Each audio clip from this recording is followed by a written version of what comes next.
Hi, I'm Dave Littell from the American College, and I'm here with Joe LaBella from Voya Investment Management, and we're going to talk about measuring actively managed mutual funds.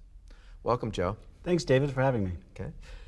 Joe, Voya's done some interesting research that looks at different ways to evaluate performance of actively managed mutual funds. Why is it important to use multiple measurements? Well, David, it's really hard to discern whether an active manager can distribute excess return over a market cycle, especially also looking at downside volatility. So one factor just doesn't cut it. Okay. Joe, what were the factors that you came up with that measure management skill?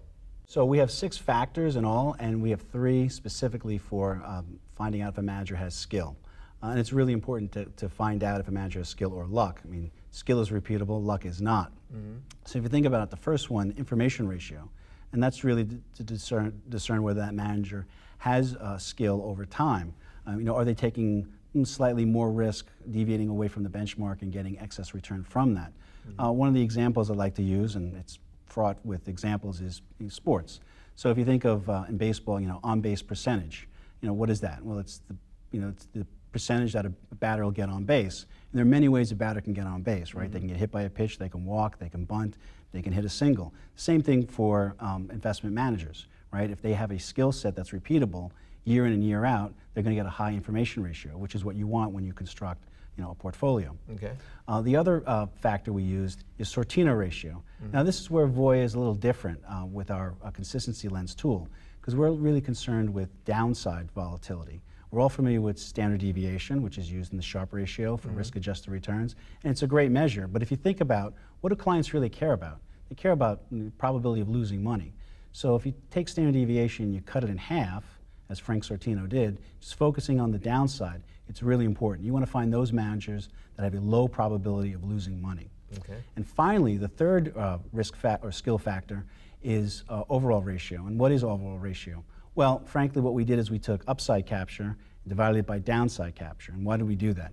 Because in our original white paper and the research we did, we found that it's really hard for an active long-only manager to score really high in both upside capture and downside capture. So we divided the two into each other to level the playing field. And what this shows, this ratio shows, is the versatility of a manager. Can they bob and weave through different market environments, right? And the example here I use, going back to the sports world, is Formula One racing, right? Where the object is to cross the finish line as fast as possible. However, if you step on the gas and go as fast as possible, 2 things are going to happen. You're going to crash, or you're going to run out of gas. So you need a driver that can maneuver the turns, know when to refuel. And the same thing for an investment manager. You need someone who can bob and weave through different market environments. Joe, what are the factors that measure management priorities and process? Right. If you think about it, I mean, the gripe with using historical performance and returns is they may not repeat in the future. But if you think about it, a manager's philosophy should be constant through time. And so these other factors can kind of attest to that. So R squared, which statistically is a goodness of fit. Here we're looking at a style play. Is it a pure style play? Or is the manager playing in the right sandbox? If they claim to be a high yield fund, are they being benchmarked to a high yield benchmark? And that's really important.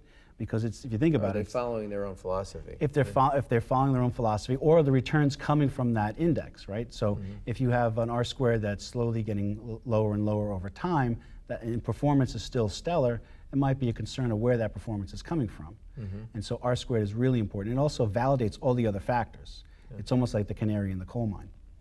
Another one factors when it comes to manager preference or priorities is upside capture. And here what we're looking at is for a manager having kind of a buy discipline. Can they find those undervalued securities within the benchmark and outperform the benchmark when the market's going higher?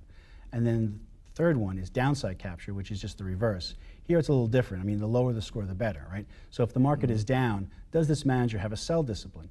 Can they avoid those landmines that can wreak havoc on a portfolio? What were you able to do by screening actively managed funds by these 6 factors? Well, we were able to really show which factors contribute to excess return.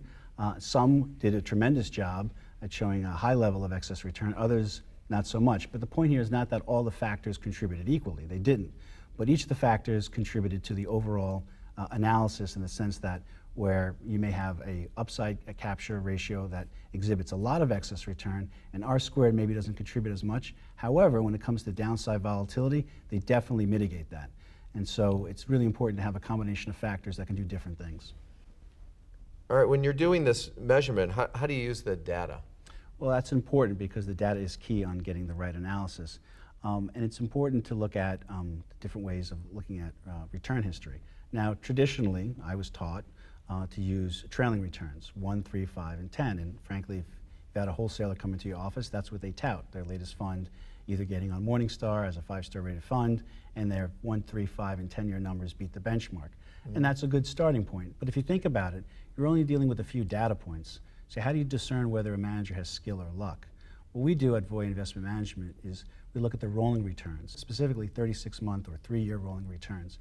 And in doing so, you get a more robust picture of how the manager performs over time and through different market environments. So for example, if you had 5 years worth of history, you're dealing with 25 data points. If you had 10 years worth of performance history, you're dealing with 85 data points, a much more robust way of analyzing whether a manager has skill over time and over different market environments. The other thing too with trailing returns is they have something called recency bias, right? So the short-term performance overrides the long-term performance. So the 1 year unduly influences the 3-year, the 3 to the 5-year, etc. With rolling returns, you don't have that. It's more smooth over the time because if you think about it, you're dealing with different data points every month you're moving. 1 month and dropping off another month. Right. So it's a much better way of analyzing active managers. Do these factors have the same weight for each investor when it comes time to select the appropriate funds? So if you read our methodology paper, which it seems that you did, you will see that those 6 factors, when equally weighted, do contribute a tremendous amount of excess return over the benchmark. I think it's 128 basis points per annum compared to the average mutual fund excess return that we used, which was negative 91 basis points. But to your point, what we found is that certain investors have certain preferences or risk profiles. We wanted to align active funds to those different, what we call life stages of retirement. So accumulation phase, pre-retiree, and retiree. We found when we optimized some of these factors to a certain weight, we got a much more robust results, and we get to align those funds with the appropriate risk profile of a client. All right, Joe, you just talked about some research. Where can people find this research? Yes, our white paper on the methodology of our consistency lens can be found at retirementu.voya.com. So please go and sign up today. Great, thanks. Thanks. This video was made possible by the New York Life Center for Retirement Income.